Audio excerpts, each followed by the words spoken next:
അപ്പോസ്തലപ്രവൃത്തി 27-ാം അധ്യായം 27-ാം അധ്യായത്തിൻ്റെ 43-44 വാക്യങ്ങൾ വായിച്ച് പരിശുദ്ധാത്മാവിൽ ചില കാര്യങ്ങൾ നിങ്ങളോട് ദൂതായി തന്നെ പറഞ്ഞ് നമുക്ക് നിർണയിക്കപ്പെട്ട സമയത്തിലുള്ള അവസാനിപ്പിക്കാം.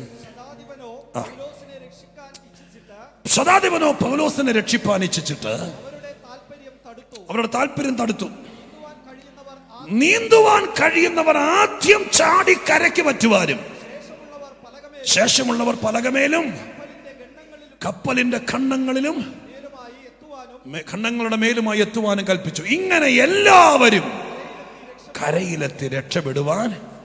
ആ വാക്ക് നിങ്ങൾ ഒന്നുകൂടെ കേട്ടെ. ഇങ്ങനെ എല്ലാവരും കരയിലെത്തി രക്ഷപ്പെടുവാൻ. എല്ലാവരും രക്ഷപ്പെട്ടു. ഞാൻ ആ വാക്കിനി ഇനി ആത്മാവ് എന്ത് ചെയ്യാമോ എന്ന് എനിക്കറിയില്ല. ഇനി എനിക്ക് അന്നേരം പറയാൻ അവസാനം പറ്റിയില്ലെങ്കിലോ എന്ന് ഓർത്തുകൊണ്ട് ഞാൻ ഇങ്ങനെ പറയാം. ഈ സഭയിൽ യോഗത്തിൽ വരുന്ന എല്ലാവരും രക്ഷപ്പെടും. അതിനി വ്യാഖ്യാനമൊന്നും വേണ്ട. ഞാനിപ്പോ കണ്ടുപിടിച്ച വാക്യല്ലാതെ സത്യത്തിൽ ആത്മാവ് ഈ വാക്ക് പറയുകയാണ്. എല്ലാരും രക്ഷപ്പെട്ടു. നിങ്ങൾ എവിടെന്നാ വരുന്നതെന്ന് അറിയില്ല, നിങ്ങൾ നാളെ വരുമോന്നറിയില്ല, നിങ്ങൾ ഈ സഭയിൽ സ്ഥിരമായി നിൽക്കുമെന്ന് അറിയില്ല. പക്ഷെ ഇന്നത്തെ ദൂത് വന്നവരെല്ലാം രക്ഷപ്പെട്ടു. നിങ്ങൾ വെള്ളത്തിൽ പോയാലും, നിങ്ങൾക്ക് രോഗം വന്നാലും, നിങ്ങൾക്ക് കടം വന്നാലും, നിങ്ങളുടെ പിള്ളേരെ കുറിച്ച് കരഞ്ഞാലും, നിങ്ങളുടെ പ്രായം കഴിഞ്ഞാലും എല്ലാരും രക്ഷപ്പെട്ടു. എല്ലാവരും രക്ഷപ്പെട്ടു. എന്താണ് ആ സംഭവം എന്നൊരുപക്ഷെ വായിച്ചപ്പോഴേ റൂട്ട് പിടികിട്ടിയ ആളുകൾ ഇതിനകത്ത് കാണും. പിടികിട്ടി എന്നോർത്തുകൊണ്ട് തൃപ്തരായിട്ടിരിക്കരുത്. നിങ്ങൾക്ക് പിടികിട്ടിയതല്ല ഇതിനകത്ത് പറയാൻ പോകുന്നു. അപ്പം അതുകൊണ്ട് പിടികിട്ടിയല്ലോ എന്ന് ഓർത്തുകൊണ്ട് സ്തോത്രം. നിങ്ങളിനി ഇതായിരുന്നു എന്ന് ഓർത്തിരിക്കരുത്. ഇത് നമുക്കറിയാവുന്നതല്ലേ എന്ന് പറയരുത്. വചനത്തിൻ്റെ പ്രത്യേകത സ്തോത്ര ഹല്ലേലൂയ. ഞാൻ ഇന്നലെ മിനിങ്ങാന്ന് ആരോടും പറഞ്ഞു, ഈ കാറ്ററിംഗുകാർ സ്തോത്രം കൊണ്ടു നടക്കുന്ന ചെമ്പും വാർപ്പും തവിയൊക്കെ ഇല്ലേ, അതൊക്കെ സ്തോത്രം തൃപ്പൂണിത്തുറ ബിരിയാണി വെച്ച പാത്രം തന്നെയാണ്. അത് തന്നെയാണ് ഫോർട്ട് കൊച്ചിയിലും വെക്കുന്നത്. പക്ഷെ ബിരിയാണി പുതിയതാണ്, പാത്രം പഴയതാണ്. സ്തോത്രം മിനിങ്ങാന്ന് വെച്ച പാത്രം തന്നെയാണ് ഇത്. പക്ഷെ ഇത് മിനിങ്ങാന്നത്തെ ബിരിയാണി അല്ല. പാത്രം പഴയതാണെങ്കിലും ബിരിയാണി പുതിയതായിരിക്കും. സ്തോത്രം ഹല്ലേലൂയ. അതുകൊണ്ട് എനിക്കത് അറിയാവുന്നതാണ്. ഇത് മറ്റേ വാക്യല്ലേ, പൗലോസ് വെള്ളത്തിൽ പോയ കാര്യമല്ല പറയാൻ വരുന്നത്. അറിയാമെന്ന് പറഞ്ഞിരിക്കരുത്. അത് പാത്രമാണത്. ബിരിയാണി വരാൻ പോകുന്നുള്ളൂ, അത് പുതിയതായിരിക്കും. പാത്രം നിങ്ങൾ പെരുമ്പാവൂരും സ്തോത്രം എവിടെയാ ഹാലുവേലൊക്കെ ഈ പാത്രം തന്നെയാണ് കാറ്ററിംഗുകാരൻ ഉപയോഗിക്കുന്നത്. പക്ഷെ സാധനം പുതിയതായിരിക്കും. അതിനൊരു സ്തോത്രം പറഞ്ഞാൽ സ്തോത്രം കേൾക്കൂ. ഈ അധ്യായം പൗലോസിന്റെ കപ്പൽ യാത്രയിൽ സംഭവിച്ച അതിഘോരമായിരിക്കുന്ന ഒരു തകർച്ചയുടെ ചരിത്രമാണ്. അത് ബൈബിളിൽ വരാൻ കാരണം ഇതിനകത്ത് ഒരുപാട് പേരെ പിടിച്ചു നിർത്തുന്ന ദൂതുണ്ട്. സ്തോത്രം ഓരോ വാക്കിനകത്തും ദൂതുണ്ട്. അതുകൊണ്ടാണ് പൗലോസ് കയറിയൊരു കപ്പല്, ആരാണ്ടരം കപ്പല് വെള്ളത്തിൽ പോയ വിവരം അപ്പോസ്തലപ്രവൃത്തി എന്ന അതിഗംഭീരമായ പുസ്തകത്തിന്റെ ഒരധ്യായം മുഴുവൻ മാറ്റിവെച്ച് അത് ബൈബിളിലെ വേദവാക്യമാക്കാൻ കാരണം ഇതിനകത്ത് ചരിത്രമുള്ളത് കൊണ്ടല്ല, തകർന്നവനെ രക്ഷിക്കുന്ന ദൂതുള്ളത് കൊണ്ടാണ്. ആ ദൂതിന്റെ ഉള്ളടക്കം ഒന്ന് മനസ്സിലാക്കി വാക്യത്തിൽ വന്ന് പാസ്റ്ററിനോട് പറഞ്ഞ സമയത്ത് അവസാനിപ്പിക്കാം. ഈ അധ്യായം തുടങ്ങുന്നത് ഒരു പ്രത്യേക വാക്കോടുകൂടിയാണ്. 27-ാം അധ്യായത്തിലാണല്ലോ തുടങ്ങുന്നത്. ആ വാക്കിങ്ങനെയാണ് 27-ന്റെ 1. ഞങ്ങൾ കപ്പൽ കയറി ഇറ്റലിക്ക് പോകണമെന്ന് കൽപ്പനയായപ്പോൾ. അങ്ങനെ പറഞ്ഞുകൊണ്ടാണ് തുടങ്ങുന്നത്. കപ്പൽ കയറി ഇറ്റലിക്ക് പോകണമെന്ന് കൽപ്പനയായപ്പോൾ. അതിനർത്ഥം പറഞ്ഞുകൊണ്ട് ദൂതിലേക്ക് കിടക്കാം. അങ്ങനെ ഒരു കൽപ്പന വരാൻ പൗലോസ് കാരാഗ്രഹത്തിൽ കിടക്കുക. വേറെ മോഷണക്കുറ്റമൊന്നുമല്ല, സുവിശേഷം പറഞ്ഞെന്നുള്ള കാരണം. ആ കാരണത്തിന് പൗലോസിനെ പിടിച്ച് ജയിലിലടച്ചിരിക്കുക. 2 കൊല്ലമായി. അന്ന് ഗവർണർ തന്നെയാണ് ജഡ്ജി ആയിരിക്കുന്നത്. അന്നത്തെ റോമൻ സർക്കാരിൻ്റെ ഭരണ സിസ്റ്റം അനുസരിച്ച് പീലാത്തോസ് ഗവർണറായിരുന്നു. ആ ഗവർണർ തന്നെയായിരുന്നു കോടതിയിലെ ജഡ്ജി. അപ്പോൾ സ്തോത്രം പീലാത്തോസിന് ശേഷം പൗലോസിന്റെ നാട്ടിൽ, അവരുടെ നാട്ടിൽ ഫെലിക്സ് എന്ന് പറയുന്ന ഗവർണറായിരുന്നു. ഫെലിക്സ് ഗവർണറായിരിക്കുന്ന സമയത്താണ് യഹൂദന്മാർ കള്ളക്കുറ്റം ചാർത്തി പൗലോസിനെ ഒരു പ്രത്യേക സ്ഥലത്ത് വെച്ച് പിടിച്ച് അങ്ങനെ കുറ്റാരോപണം നടത്തി ജയിലിൽ അടച്ചിരിക്കുകയാണ്. ഫെലിക്സിന് പൗലോസിനെ കുറിച്ച് നന്നായിട്ട് അറിയായിരുന്നു. ഞാൻ ആ വാക്യം വായിച്ച് കേൾപ്പിക്കാം. 24-22.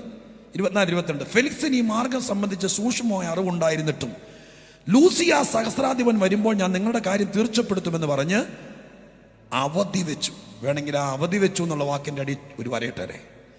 ശതാധിപനോട് തടവിൽ തന്നെ സൂക്ഷിച്ച് ദയ കാണിപ്പാൻ അവന്റെ സ്നേഹിതന്മാർ അവനെ ശുശ്രൂഷ ചെയ്യുന്ന വിരോധിക്കാതിരിപ്പാനും കൽപ്പിച്ചു. ഇനി ഞാൻ 27-ാം വാക്യം കൂടി വായിക്കാം.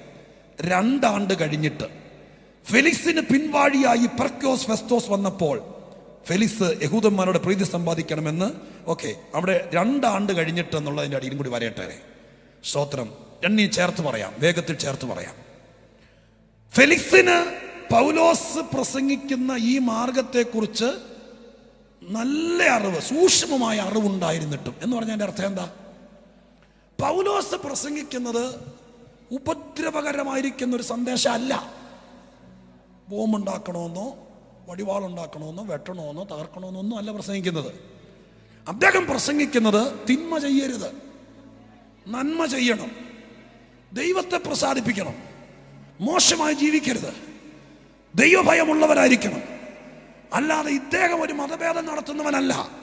ഇദ്ദേഹത്തിന്റെ പ്രസംഗം നാടിന് ഉപദ്രവമല്ല, ഇവരുടെ മാർഗം ദോഷം ചെയ്യുന്നതല്ല എന്ന് ജഡ്ജിക്ക് സൂക്ഷ്മമായി അറിയാമായിരുന്നിട്ടും വിധി പറയേ. മനസ്സിലായോ? അറിയാമായിരുന്നിട്ടും അയാള് ഇത്രയും പറഞ്ഞാൽ മതി. ഈ കേസും പ്രമാദമായി വന്നിരിക്കുന്ന വാദിഭാഗത്തോട് പറഞ്ഞാൽ മതി, ഈ മാർഗത്തെക്കുറിച്ച് എൻ്റെ അന്വേഷണത്തിലും ഈ നാട്ടിൽ ഇതുവരെ ഇവരൊരു പ്രകോപനക്കാരല്ല, ഇവരൊരു പ്രശ്നക്കാരല്ല, ഇവർ പ്രാർത്ഥിച്ച് ഒരു നാടും മുടിഞ്ഞിട്ടില്ല, ഇങ്ങനെയുള്ള പ്രസംഗം കൊണ്ട് ആരും സ്തോത്രം ചാവേറായിട്ടില്ല, നന്മ പ്രാപിച്ചിട്ടേ ഉള്ളൂ. അതുകൊണ്ട് മരണകരമായിരിക്കുന്ന ശിക്ഷ കൊടുക്കത്തക്ക രീതിയിൽ, ദീർഘകാലം ഒരു ശിക്ഷ കൊടുക്കത്തക്ക രീതിയിൽ ഒരു കുറ്റവും ഇവനിൽ കാണുന്നില്ല എന്ന് വാ പൊളിച്ച് പറഞ്ഞാൽ മതി. പക്ഷേ ഇത് പറയുകയില്ല. പറയാതെ ഓരോ പ്രാവശ്യവും കേസ് വിളിക്കുമ്പോൾ ഇയാൾ അവധി വെച്ച് തള്ളിവിടും. സ്തോത്രം. അങ്ങനെ 2 വർഷം പിന്നിട്ടു. നമ്മൾ വായിച്ച 27 പൗലോസ് എന്ന് പറയുന്ന അതികായനായ, മിനിറ്റുകൾക്ക് വരെയുള്ള, ദിവസങ്ങൾക്ക് പ്രാധാന്യമുള്ള ആ മനുഷ്യന്റെ 2 വർഷം ഈ ഫെലിക്സ് വിധി പറയാത്തത് കൊണ്ട്, കാര്യം ഗൗരവമായിട്ട് എടുക്കാത്തത് കൊണ്ട് 2 വർഷക്കാലം നശിപ്പിച്ചു. ആണ്ടുകൾ ചുമ്മാ പോവുക. ഞാൻ അവിടെ വന്നൊരു ദൂത് പറയാം. സ്തോത്രം. ഇന്ന് പകൽക്കാലം നീ നിരപരാധിയാണെന്നറിയാം, നിന്റെ ഭാഗത്ത് പ്രശ്നമല്ലെന്നറിയാം. പക്ഷെ അങ്ങേരെ ഒരു വാക്ക് പറഞ്ഞാൽ വീട്ടിലെ പ്രശ്നം തീരാനുള്ളതുള്ളൂ. പക്ഷെ പുള്ളി അമ്മയെ പേടിച്ചിട്ടാണോ എന്താണെന്നറിയില്ല, പുള്ളി മിണ്ടിയല്ല. സ്തോത്രം. മുഖം ഇരിക്കുന്ന കാണുമ്പോൾ അറിയാം ഞാൻ പ്രവാചകനല്ലെങ്കിലും ആരോടായി പറയുന്നതാണ്. സ്തോത്രം. ചിലരൊരു വാക്ക് പറഞ്ഞാൽ പ്രശ്നം തീരും, ആ കേസ് അവിടെ തീരും, ഫയൽ അവിടെ അടയും. പക്ഷെ മിണ്ടിയല്ല.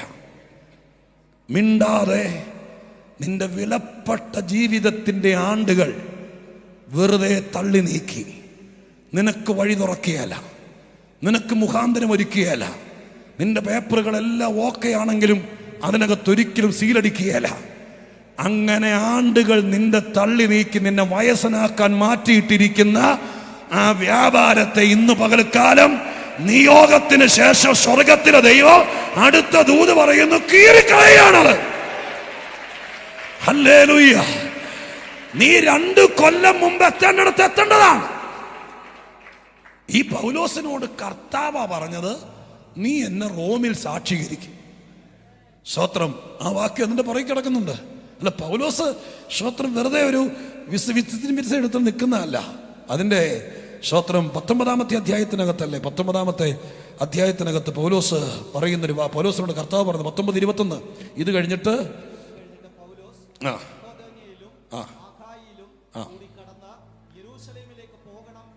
23:11 രാത്രിയിൽ കർത്താവ് അവന്റെ അടുക്കൽ നിന്ന് ധൈര്യമായിരിക്കുക, നീ എന്നെ കുറിച്ച് യെരൂശലേമിൽ സാക്ഷീകരിച്ചതുപോലെ റോമയിലും സാക്ഷീകരിക്കണമെന്ന് അരുളി ചെയ്തു. യേശുക്രിസ്തു പറഞ്ഞു, ഇറ്റലി എന്ന് പറയുന്നത് റോമിന്റെ തലസ്ഥാനമാണ്. യേശുക്രിസ്തു പറഞ്ഞു, നീ സ്തോത്രം റോമിൽ എന്നെ സാക്ഷീകരിക്കണം എന്ന് യേശു പറഞ്ഞു. പക്ഷേ ഫെലിക്സ് വിടുകയില്ല. സ്തോത്രം. യേശു പറഞ്ഞു, നീ പോയി റോമിൽ സാക്ഷീകരിക്കണം. യെരൂശലേമിൽ എന്നെ സാക്ഷീകരിച്ചതുപോലെ തന്നെ നീ എന്നെ അവിടെ സാക്ഷീകരിക്കണം.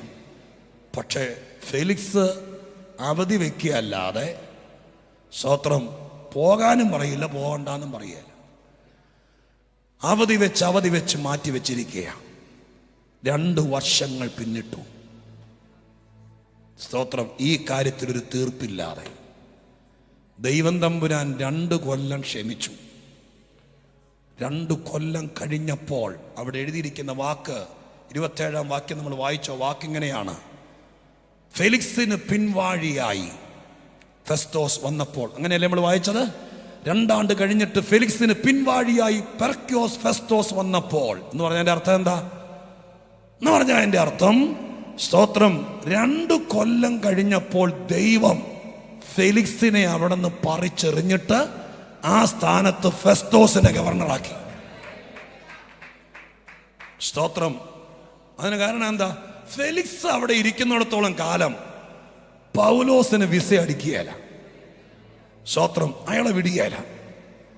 അവധി വെച്ച് ഇരിക്കത്തേ ഉള്ളൂ. ദൈവം തീരുമാനിച്ചു, ഇവനെ മാറ്റിയാലേ പൗലോസിന് വഴി തുറക്കുകയുള്ളൂ. സ്തോത്രം. 2 വർഷം കഴിഞ്ഞപ്പോൾ ഫെലിക്സിന് പിൻവാഴിയായി എന്നുള്ള വാക്കിനർത്ഥം അദ്ദേഹത്തെ മാറ്റിയിട്ട് മറ്റൊരാളെ കൊണ്ടുവന്നു. ഇനി ഞാനിത് വായിച്ചപ്പോൾ ഈ ഫെലിക്സിനോട് പറഞ്ഞു, സ്തോത്രം, ഫെലിക്സിനെ കുറിച്ച് പൗലോസിന്റെ പ്രഭാഷണ മധ്യത്തിൽ എഴുതിയിരിക്കുന്നത് ഇങ്ങനെയാണ്: 24:10 സംസാരിക്കാമെന്ന് ദേശാധിപതി ആജ്ഞം കാട്ടിയാലെ പൗലോസ് ഉത്തരം പറഞ്ഞത്, ഈ ജാതിക്ക് നീ അനേക സംവത്സരമായി ന്യായാധിപതി ആയിരിക്കുന്നു എന്ന് അറിയുക കൊണ്ട്. സ്തോത്രം. അപ്പൊ ഇദ്ദേഹം ആര്? ഈ ഫെലിക്സ് ഈ ജാതിക്ക് ന്യായാധിപതിയായിട്ട് എത്ര കാലമായി? അനേക കാലമായിട്ട് ട്രാൻസ്ഫർ ഇല്ലാത്തൊരു പോസ്റ്റായിരുന്നത്. ഏത്? ഈ ഫെലിക്സിന് ഈ കസേരന്ന് മാറണ്ടായിരുന്നു. അനേക വർഷമായിട്ട് അദ്ദേഹം ഈ സ്ഥലത്ത് തന്നെ ന്യായാധിപതി ആയിട്ടിരിക്കുക. കാരണം അയാൾ നല്ല മനുഷ്യനാണ് ജനത്തിന്. പക്ഷെ ഉപദേശിയുടെ കാര്യത്തിൽ മാത്രം പുള്ളി എന്ത് ചെയ്യല? നീതി കാണിക്കുകയല്ല. അങ്ങനെ വന്നപ്പോൾ 2 കൊല്ലം കഴിഞ്ഞപ്പോൾ ദൈവം തമ്പുരാൻ അദ്ദേഹത്തെ മാറ്റിയിട്ട് ഫെസ്തോസിനെ വരുത്തി. സ്തോത്രം. സെന്റ് ഓഫ് മേടിച്ച് പുറത്തേക്ക് വരുന്ന ഫെലിക്സിനോട് എൻ്റെ ചോരത്തിളപ്പ് കൊണ്ടൊരു വാക്ക് ഞാൻ പറഞ്ഞാ വിട്ടത്. എന്താണെന്നറിയാമോ? ഇയാൾക്ക് വേണമെങ്കിൽ ഈ കസേരയിൽ ഇരുന്ന് ചാവായിരുന്നു. ഇയാൾക്ക് ട്രാൻസ്ഫർ ഒന്നും വേണ്ടി വരില്ല. ഉപദേശിയോട് കയറി മുട്ടിയത് കൊണ്ടാണ് ഇയാൾക്ക് ഇപ്പോൾ കാസർഗോഡേക്ക് പോകേണ്ട വന്നത്. അങ്ങനെ ഒരു വാക്ക് പറഞ്ഞില്ലെങ്കിൽ സ്വത്രം ദോഷമല്ലേ? കാരണം എന്താ? ഇയാൾ ഇവിടെ ഇരിക്കായിരുന്നു. പക്ഷേ പൗലോസിന്റെ വഴി തുറക്കിയാൽ ചില സ്ഥാനത്തിരുന്നാൽ ചിലർക്ക് വഴി തുറക്കുകയല്ല. ഇത് നമുക്കറിയില്ല, പക്ഷെ ഇന്ന് ദൈവത്തിനറിയാം. അതുകൊണ്ട് ഇന്ന് പകലക്കാലം നീ ഇവിടെ ആരാധിക്കുമ്പോൾ, നീ ഇവിടെ സ്തോത്രം ചെയ്യുമ്പോൾ, നിന്റെ കുഞ്ഞിന് വഴി തുറക്കാൻ, നിന്റെ വഴി തുറക്കാൻ മനഃപൂർവ്വമായി പിശാച് കയറി പ്രവർത്തിക്കുന്ന ചില മേഖലകളെ യോഗമധ്യത്തിൽ ദൈവാത്മാവ് കണ്ടിട്ടുണ്ട്. ആ കർത്താവ് ഇന്ന് പകൽക്കാലം മാറ്റേണ്ടവരെ മാറ്റിയിട്ട് സ്വർഗത്തിന്റെ വഴി തുറന്നിരിക്കും. ഈ പ്രാർത്ഥനയിൽ 21 ഞാൻ ഈ വഴി തുറക്കലിനെ കുറിച്ച് പറയാം. പക്ഷെ എന്റെ വായിൽ അത് തന്നെ വീണ്ടും വരുന്നു. വഴി തുറക്കാതെ മുമ്പോട്ട് പോകാതെ പിടിച്ചിട്ട സ്ഥാനത്ത് സ്വർഗത്തിലെ ദൈവം മാറ്റേണ്ടവനെ മാറ്റി. അതിന് പകരം ഫെസ്തോസിനെ വരുത്തി. ഫെസ്തോസ് വന്നതിന്റെ ആ പശ്ചാത്തലം പഠിച്ചാൽ അടുത്ത ഹോംവർക്ക് വേണമെങ്കിൽ എഴുതി വെച്ചോ. സ്തോത്രം. ഈ അധ്യായത്തിന്റെ 25-ാമത്തെ അധ്യായം നിങ്ങൾ വായിച്ചാൽ അവിടെ കാണാൻ കഴിയും. ഫെസ്തോസ് അധികാരത്തിൽ വന്നു. അധികാരത്തിൽ വന്നതിന്റെ 3-ാമത്തെയോ 4-ാമത്തെയോ ദിവസം സ്വാഭാവികമായിട്ടും യഹൂദ മതത്തെ പ്രീതിപ്പെടുത്തിക്കൊണ്ട് മാത്രമാണ് റോമൻ സർക്കാരിന് ഇവിടെ ഭരണം കൊണ്ടുപോകാൻ പറ്റുള്ളൂ.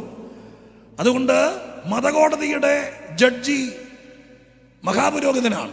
പുതിയതായി അധികാരമേറ്റ ചെറുപ്പക്കാരനായിരിക്കുന്ന ഗവർണർ. ഫെസ്തോസ് യെരൂശലേമിൽ ചെന്ന് മഹാപുരോഹിതനെ കാണാൻ വേണ്ടി ചെല്ലുക. ഒരു ചായ സൽക്കാരമോ ഒരു അത്താഴ വിരുന്നൊക്കെ ആയിരിക്കും. അതിന് പങ്കെടുത്ത് സ്തോത്രം പരിചയപ്പെട്ട് മഹാപുരോഹിതനെ കണ്ട് ഫെസ്തോസ് മടങ്ങിപ്പോരാൻ ഒരുങ്ങുമ്പോൾ മഹാപുരോഹിതൻ ഫെസ്തോസ് എന്ന ഗവർണറെ, പുതിയ ഗവർണറെ ഒരു കാര്യം ഏൽപ്പിച്ചത് ഇതാണ്: ഞങ്ങളുടെ മതത്തിന്റെ ഭാഗമായിരുന്ന, ഞങ്ങളുടെ ന്യായപ്രമാണം മുഴുവൻ മനസ്സിലാക്കിയ ശൗലെന്ന ഒരുത്തൻ ഈ അടുത്ത കാലത്ത് മതം മാറി മറ്റൊരു മാർഗത്തിന്റെ വക്താവായി നാട് നീളെ നടന്ന് ഞങ്ങളുടെ ദേവാലയങ്ങളിലും പള്ളികളിലും കയറി ഞങ്ങൾക്ക് വിരോധമായി പറയുകയും മോശയുടെ ന്യായപ്രമാണത്തെ നിർവീര്യമാക്കാനുള്ള കാര്യങ്ങൾ ദൈവാലയം തീണ്ടിക്കുകയും ചെയ്യുന്നു. അവനെ മുമ്പിരുന്ന ഗവർണർ സ്തോത്രം വിസ്താരം നടത്തിയെങ്കിലും വിധി പറയാതെ അവിടെ ജയിലിൽ കിടക്കുന്നുണ്ട്. അവന്റെ കേസ് എത്രയും പെട്ടെന്ന് എടുക്കണം. അവൻ വധശിക്ഷയ്ക്ക് വിധിക്കപ്പെടാൻ യോഗ്യനാണ്, ഇട്ടോണ്ടിരിക്കരുത്, വേഗം ഈ കാര്യത്തിന് തീർപ്പ് കൽപ്പിക്കണമെന്ന് ഒരു ആവശ്യം ഉന്നയിച്ചാണ് പരിചയപ്പെടലിന് ശേഷം മഹാപുരോഹിതൻ പുതിയ ഗവർണറെ അയച്ചത്. തിരിച്ചു വന്ന അധികാരത്തിലിരുന്നിട്ട് ആദ്യം എടുത്ത കേസ് പൗലോസിന്റെയാണ്. ഫയൽ കൊണ്ടുവരാൻ പറഞ്ഞു. ഫയൽ നോക്കിയപ്പോൾ മതപരമായിരിക്കുന്ന വിഷയമായിരിക്കൽ ഫെസ്തോസിന് ഈ കാര്യത്തെക്കുറിച്ച് പുതിയൊരാളായിരിക്കൽ ഐഡിയയില്ല. ഒരു ഉപദേശം തേടി അന്നത്തെ നാട്ടുരാജാവായിരിക്കുന്ന അഗ്രിപ്പാവിന്റെ അടുക്ക് ചെന്നു. അഗ്രിപ്പാവിന്റെ അടുക്ക് ചെന്ന് ഈ കേസ് ഫയൽ പഠിക്കുന്ന സമയത്ത് അഗ്രിപ്പ പറഞ്ഞു, പൗലോസൻ എന്ന് പറഞ്ഞ പുള്ളിയല്ലേ, അദ്ദേഹത്തെ ഞാൻ കേട്ടിട്ടുണ്ട്, ഭയങ്കര ഗംഭീര പ്രസംഗികനാന്ന്, ഇവിടെ പ്രസംഗം കേൾക്കണമെന്ന് എനിക്ക് ആഗ്രഹമുണ്ട്. അപ്പോൾ ഫെസ്തോസ് പറഞ്ഞു, അയ്യോ അങ്ങനെയാണെങ്കിൽ നെയ്യപ്പം നിന്നാ രണ്ടുണ്ട് കാര്യം എന്ന് പറഞ്ഞ പോലെ, സ്തോത്രം, പ്രസംഗം കേൾക്കാം, ഈ കാര്യം നടക്കും, വിളിക്കാന്ന് പറഞ്ഞു. പ്രതിയെ വിളിച്ചു. കാര്യങ്ങൾ വിസ്തരിച്ചു. വിസ്താര മധ്യത്തിൽ ചുരുക്കി പറയാം, സ്തോത്ര, കാര്യങ്ങൾ സംസാര മധ്യത്തിൽ ഇദ്ദേഹം കൈസറെ അഭയം ചൊല്ലിയ ഒരു റോമാ പൗരനായിരിക്കയാൽ, സ്തോത്രം, ഇദ്ദേഹത്തെ മാത്രമല്ല കുറെ കാലമായിട്ട് തീർപ്പ് കൽപ്പിക്കാതെ കിടന്ന പല പ്രതികളുടെ കേസ് കൈസറുടെ അടുക്കൽ വിട്ട് തീർപ്പ് കൽപ്പിക്കണമെന്ന് അഗ്രിപ്പ ഉപദേശിച്ചു. ഫെസ്തോസ് ഫയൽ ഒപ്പുവെച്ചു. ആ വാക്കാണ് 27:1 വായിക്കുന്നത്: ഞങ്ങൾ ഇറ്റലിക്ക് പോകാൻ കൽപ്പനയായപ്പോൾ. അതിനർത്ഥം എന്താ? 2 കൊല്ലമായിട്ട് കൽപ്പന വരാതിരുന്ന വിഷയം ഇന്ന് കൽപ്പന വന്നു. യേശു ക്രിസ്തുവിന്റെ നാമത്തിൽ ഇന്ന് പകലക്കാലം ഞാൻ ആത്മാവിലെ ദൂത് പറയാം. കുറച്ചു കാലമായിട്ട് ഓർഡർ വരാത്ത, ഓർഡിനൻസ് വരാത്ത, വിധി വരാത്ത, മറുപടി വരാത്ത, പ്രാർത്ഥിച്ചിട്ടും നടക്കാത്ത ചില പ്രാർത്ഥനാ വിഷയങ്ങൾ ഇന്ന് പകൽക്കാലം സ്വർഗത്തിലെ ദൈവം പറയുന്നു, അതിന്റെ കൽപ്പന വരുന്ന ദിവസമാണ് പ്രാർത്ഥനയുടെ 18-ാം നാൾ. ഹല്ലേലൂയ! എത്ര പേർക്ക് മനസ്സുകൊണ്ട് താല്പര്യമുണ്ട്? ചില വിഷയങ്ങൾക്ക് മറുപടിയില്ല, ചില കാര്യങ്ങൾ അവധി വെക്കുക. ഞാൻ പോകൂന്നറിയാം, എന്റെ യേശു എന്നോട് പറഞ്ഞിട്ടുണ്ട്, എന്ന് പോകുന്നൊരു പിടിയില്ല. ചിലര് പുറകിൽ ചരട് വലിക്കുന്നുണ്ട്. അത് കൊല്ലം 2-3 തുടങ്ങിയിട്ട്, എന്നാൽ ഈ കൊല്ലത്ത് ഉപവാസത്തിൽ സ്വർഗം 2 കൽപ്പിച്ചു, തീരുമാനിച്ചു, അവധി വെച്ച വിഷയത്തിന് ഒരു പരിഹാരം ഉണ്ടാകണം. ആമേൻ. വിശ്വസിച്ചുകൊണ്ട് ആത്മാവിലെ ദൂതെന്ന് പറഞ്ഞു സ്തോത്രം ചെയ്തേ. ഇത് നടപ്പാകേണ്ട കാര്യമാണ് എന്നോട് പറയാൻ പറയുന്നത്. കേട്ടിട്ട് പോകാനല്ല, ഒരു നോട്ട് കുറിക്കാനല്ല, നിന്റെ ഭിത്തിയിൽ എഴുതി വെക്കാനല്ല. ഇന്ന് ഉച്ചയ്ക്ക് യോഗം പിരിയുന്നതിനേക്കാൾ മുമ്പ് കൽപ്പന വരണം.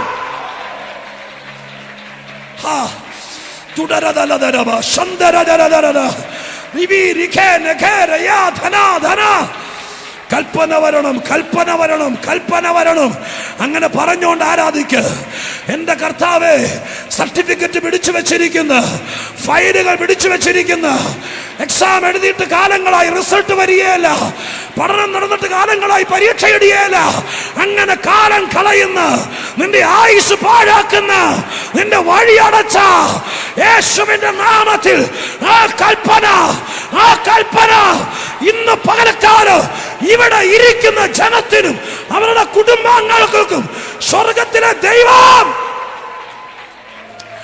വരുത്തി തരികയാണ്. കർത്താവ് ദൈവദാസന്മാരോട് ഇടപെടുന്നു.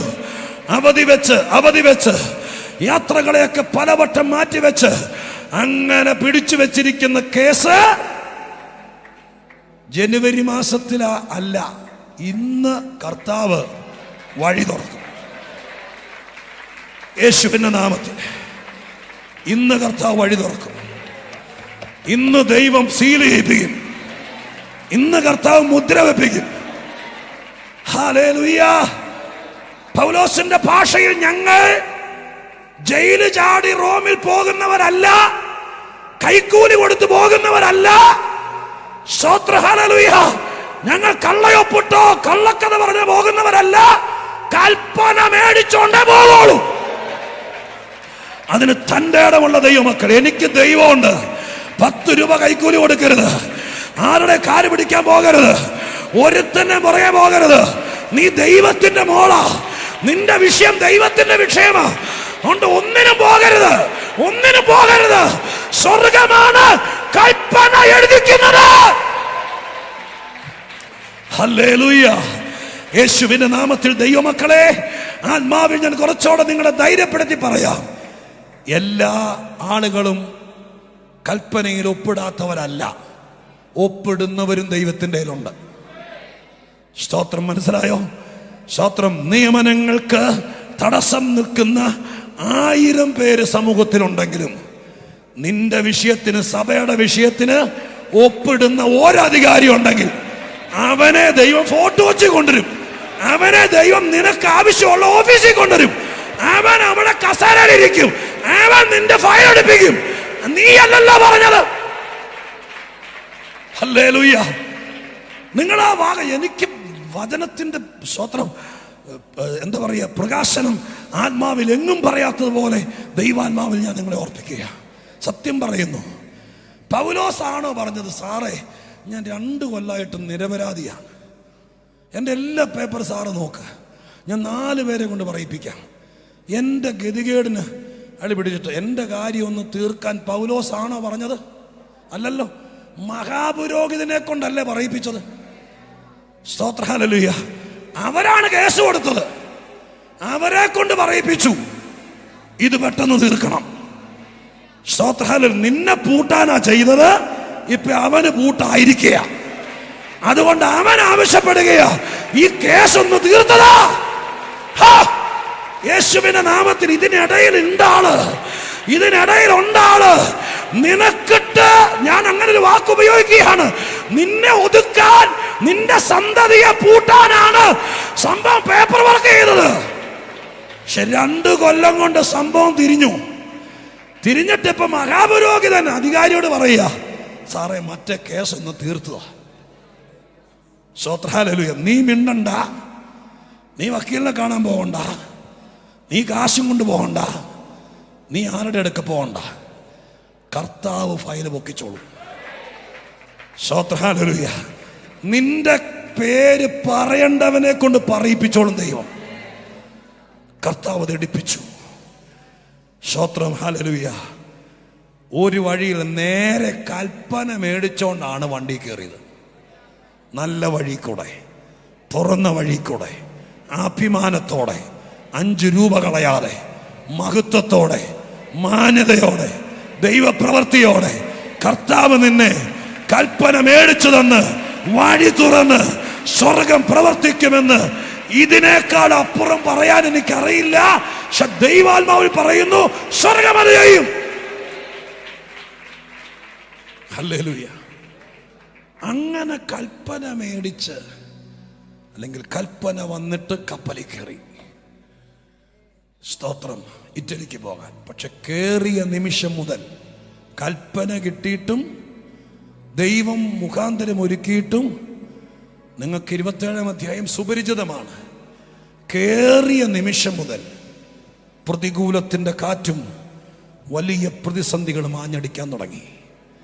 സ്തോത്രം. കൊടുങ്കാറ്റ്, പിന്നെ സ്തോത്ര ഹല്ലേലൂയ, ഒരുപാട് തരത്തിലെ ചുഴലിക്കാറ്റ്, ഒത്തിരി പ്രശ്നങ്ങൾ, ഇതെല്ലാം ആഞ്ഞടിച്ചിട്ട് മുന്നോട്ട് വിടാതെയായി. അങ്ങനെ പ്രതിസന്ധി കൂനം കുത്തി നിൽക്കുന്ന സമയത്ത് പൗലോസ് ഒരു രാത്രി ദർശനം കാണുകയാണ്. ആ ദർശനം ഇതാണ്. സ്തോത്രം. ഈ കപ്പൽ തകരുന്നു. കപ്പൽ മാത്രമല്ല, ഈ കപ്പലിൽ യാത്ര ചെയ്യുന്ന പലരുടെയും പ്രാണന് ഹാനി വരുന്നു. ഏതാ വാക്യം? 9-ാമത്തെ വാക്യം. ഇങ്ങനെ വളരെ നാൾ ചെന്ന ശേഷം നോമ്പും കഴിഞ്ഞിരിക്കെ കപ്പലോട്ടം വൈഷമ്യമാകൊണ്ട് പൗലോസ്, പുരുഷന്മാരെ, ഈ യാത്രയിൽ ചരക്കിനും കപ്പലിനും മാത്രമല്ല നമ്മുടെ പ്രാണങ്ങൾക്കും ഏറിയ കഷ്ടനഷ്ടങ്ങൾ വരുമെന്ന് എനിക്ക് തോന്നുന്നു എന്നല്ല. അങ്ങനെയാണോ? തോന്നുന്നത് പറയുന്നവരുണ്ട്, കാണുന്നത് പറയുന്നവരുണ്ട് കേട്ടോ. രണ്ട് കൂട്ടരെ നിങ്ങൾ ശ്രദ്ധിച്ചോളണം. തോന്നുന്നത് പറയുന്നവരെ ഒഴിവാക്കിയാണ് നല്ലത്. സ്തോത്രം. ശുശ്രൂഷയുള്ളവരുടെ ശ്രദ്ധയ്ക്ക്, ഒരല്പം കൂടി കർത്താവിൻ്റെ കാൽക്കൽ ചേർന്നിരുന്നാൽ തോന്നുന്നത് പറയേണ്ടി വരികയല്ല, ദൈവം കാണിച്ചു തരാൻ തുടങ്ങും. തോന്നുന്നത് പറഞ്ഞാൽ ഒരുപാട് നാൾ ഓടിയല്ല ഈ വണ്ടി. സ്തോത്രം. കുറച്ച് നാൾ കഴിയുമ്പോൾ കരയെ കയറേണ്ട വരും. എന്നാൽ കാണുന്നത് പറയുന്നവർക്ക് മരണം വരെ സാധ്യതയുണ്ട് ഈ മാർഗത്തിൽ.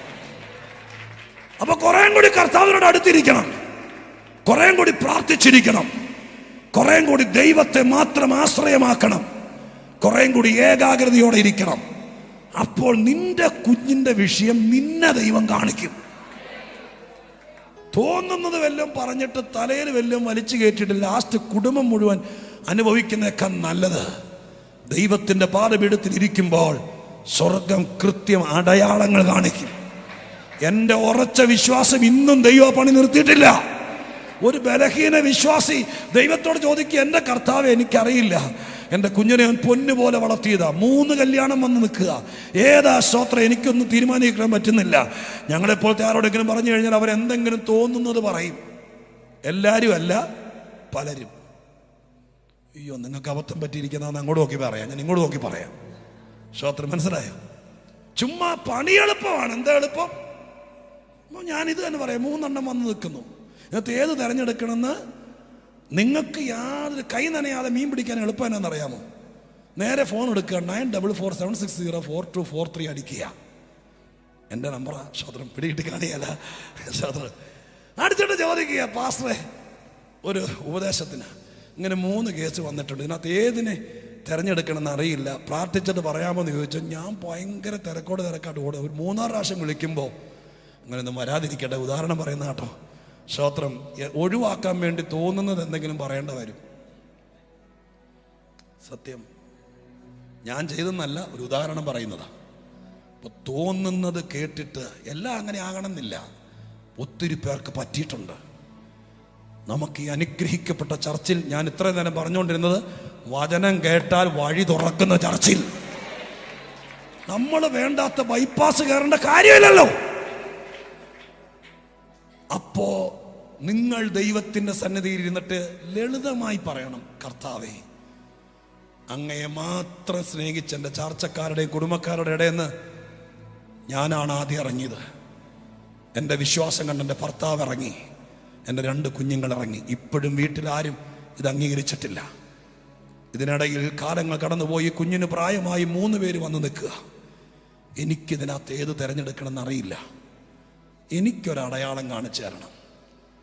ദൈവം കാണിച്ചു തരുന്നതിനെ ഞാൻ കണ്ണടച്ച് വിശ്വസിക്കാം എന്നൊരു മോനെ പോലെ മോളെ പോലെ പ്രാർത്ഥിച്ചാൽ ഈ ദൈവത്തിന് ചങ്കുള്ള ദൈവ, മനസ്സുള്ള ദൈവ, കല്ലല്ല ദൈവം. സ്തോത്രം. ഹല്ലേലൂയ.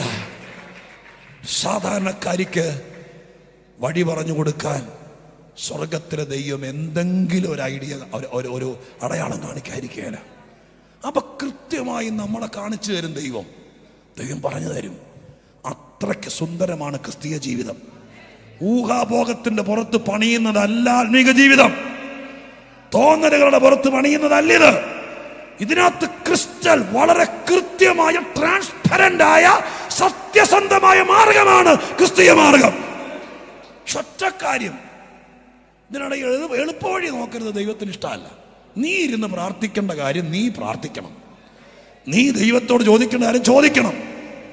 അത് 2000 രൂപ കൊടുത്തിട്ട് ആരെങ്കിലും ഏൽപ്പിച്ചാൽ പണി എപ്പ കിട്ടിയെന്ന് നോക്കിയാൽ മതി. സ്തോത്രം. മനസ്സിലായോ? ഈ മാർഗത്തിലെ ഒരു കാര്യവും ഞാൻ അപ്പോസ്തല പ്രവൃത്തിയിൽ ഒരുത്തരോട് പറഞ്ഞ പോലെ പറയാം. സ്തോത്രം. ദൈവസ്നേഹത്തിൽ കർത്താവിന്റെ സന്നിധിയിൽ നന്ദിയുള്ള ഹൃദയത്തോടെ നിങ്ങളൊരു കൂട്ടായ്മയിൽ നിൽക്കുമ്പോൾ, നിങ്ങളൊരു കൂട്ടത്തിൽ മുമ്പോട്ട് പോകുമ്പോൾ കൈ നിറച്ച് നന്മ അതിന്റെ നടത്തിപ്പിന് വേണ്ടി കൊടുക്കണം.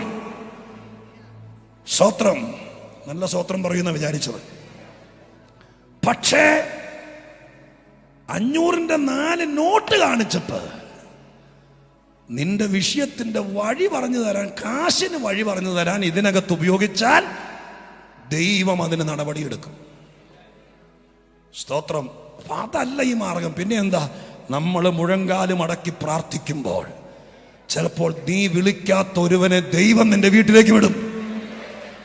ആ മനുഷ്യരെ കണ്ടിട്ട് ആദ്യമൊക്കെ നമുക്ക് ഉൾക്കൊള്ളാം. പിന്നെ പള്ളി പറഞ്ഞു വരുമ്പോൾ ദൈവം വിട്ടതാണെങ്കിൽ നമ്മുടെ മനസ്സിനണങ്ങും. അങ്ങനെയല്ല നമ്മളൊക്കെ ഈ കൂട്ടായ്മ വന്നത്. നമ്മളെ അമ്മച്ചനും മാവിയും കളിക്കുമല്ലോ. ലോകത്തിൽ ഒരിക്കൽ പോലും കണ്ടിട്ടില്ലാത്ത സ്വത്രം, ഒരുപക്ഷെ നമ്മുടെ സ്റ്റാറ്റസിനും സ്റ്റാൻഡേർഡിനും പറ്റാത്ത ചിലരെ ദൈവം വീട്ടിൽ വിട്ടു. പക്ഷേ അവിടെ നിന്ന് പിരിയുന്നതിനേക്കാൾ മുമ്പ് നമ്മുടെ മനസ്സ് പറഞ്ഞു ദൈവം വിട്ടതാണ്. അങ്ങനെ തോന്നിയത് കൊണ്ടാണ് നമുക്ക് പലർക്കും ഇതിനകത്ത് നിൽക്കാൻ പറ്റിയത്.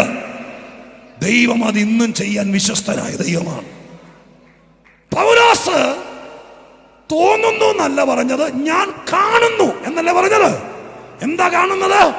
ഈ കാറ്റത്ത് കപ്പൽ തകരുകയും ഈ തകർച്ചക്കകത്ത് നമ്മളിൽ ചിലരുടെ പ്രാണന് ഹാനി വരും.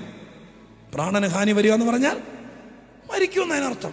വേറൊരു ഭാഷയെ പറഞ്ഞെന്നുള്ളൂ, മരിക്കുമെന്നർത്ഥം. ഈ കാര്യം ശതാധിപനോട് പറയും. കാരണം ഇയാൾ ജയിൽ പുള്ളിയല്ലേ, അദ്ദേഹത്തിന്റെ അധികാരി ശതാധിപനോട്, സാറേ ഞാൻ ഇന്നലെ ഒരു ദർശനം കണ്ടു, ഒരു കാഴ്ചപ്പാട് കണ്ടു. നമ്മൾ കയറിയിരിക്കുന്ന ഈ കപ്പല് ഈ കാറ്റത്ത് തകരും. കപ്പല് തകരുന്ന മാത്രമല്ല, നമ്മൾ ചിലരുടെ പ്രാണന് ഹാനി വരും. ശതാധിപൻ ഇത് കേട്ടിട്ട് കപ്പൽ പ്രമാണിയോടും കപ്പലിന്റെ കാലാവസ്ഥ നിരീക്ഷകരൊക്കെ ആയിരിക്കുന്നതിനകത്തുള്ള മാലൂമിയോടൊക്കെ പറഞ്ഞു, ഈ കപ്പലിൽ യാത്ര ചെയ്യുന്ന ആള് കുറ്റവാളിയാണ്, പക്ഷേ അയാളെ ഞാൻ ആദ്യം മുതൽ ശ്രദ്ധിക്കുന്നു, വളരെ ഭക്തനാണ്, ഇപ്പോഴും പ്രാർത്ഥനയാണ്, ഒരു ശല്യമില്ല.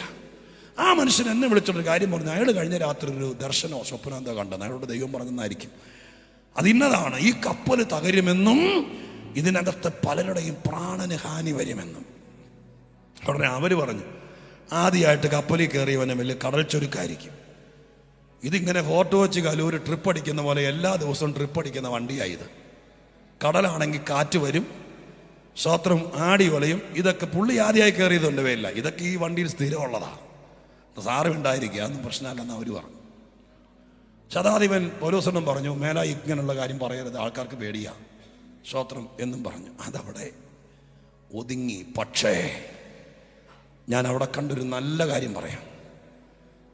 ഈ പൗലോസിനെ അംഗീകരിച്ചില്ല എന്ന് വേണം പറയാൻ. അംഗീകരിച്ചില്ലെങ്കിലും ഈ മനുഷ്യൻ ഈ കാഴ്ചപ്പാട് കണ്ടിട്ട് ഇത് സംഭവിക്കരുതേ എന്ന് പ്രാർത്ഥിച്ചിട്ടുണ്ട്.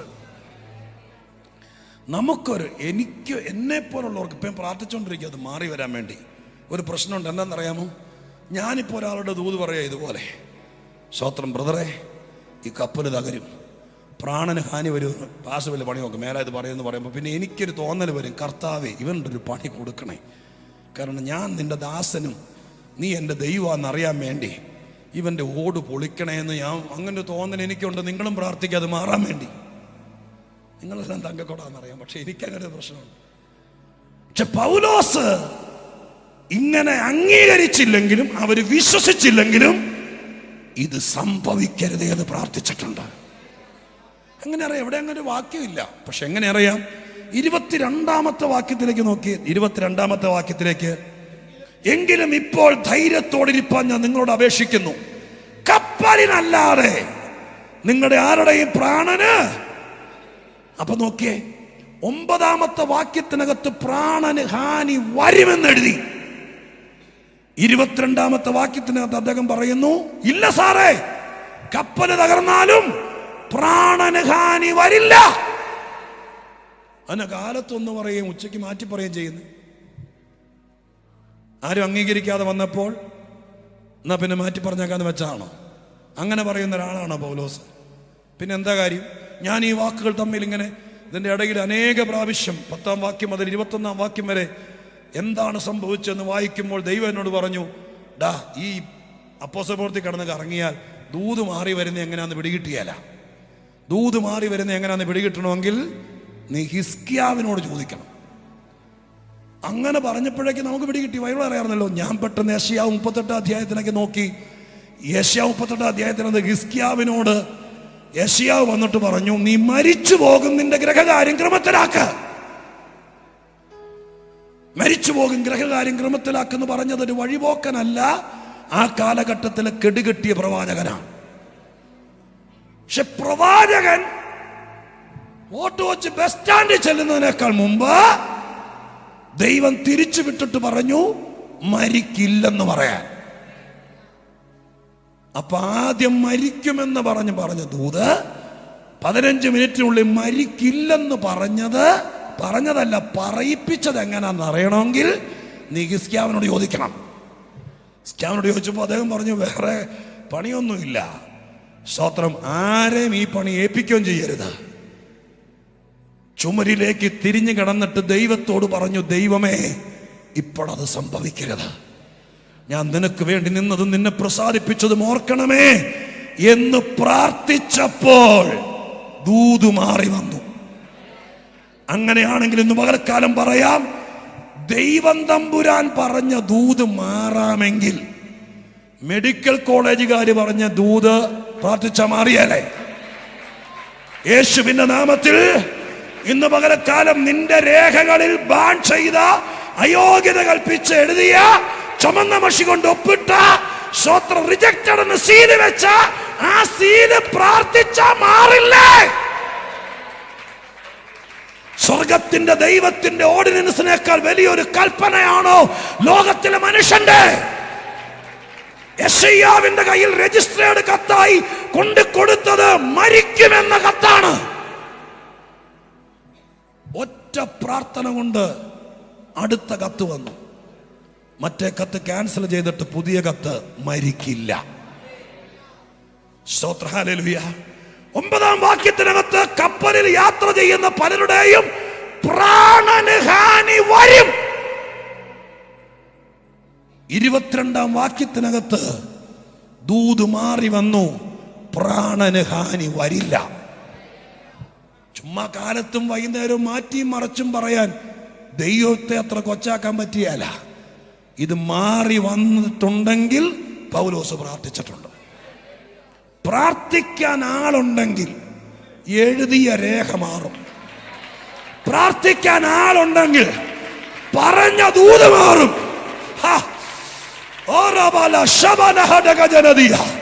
യേശുവിന്റെ നാമത്തിൽ അയോഗ്യത കൽപ്പിച്ച അടച്ച വഴികളെ ഉന്നതനായ ദൈവത്തിന്റെ വലിയ കൃപയാൽ ഇന്ന് പകൽക്കാലം ഇതിനകത്ത് പ്രത്യേകം ദൈവം അത് ചെയ്യുകയാണ്.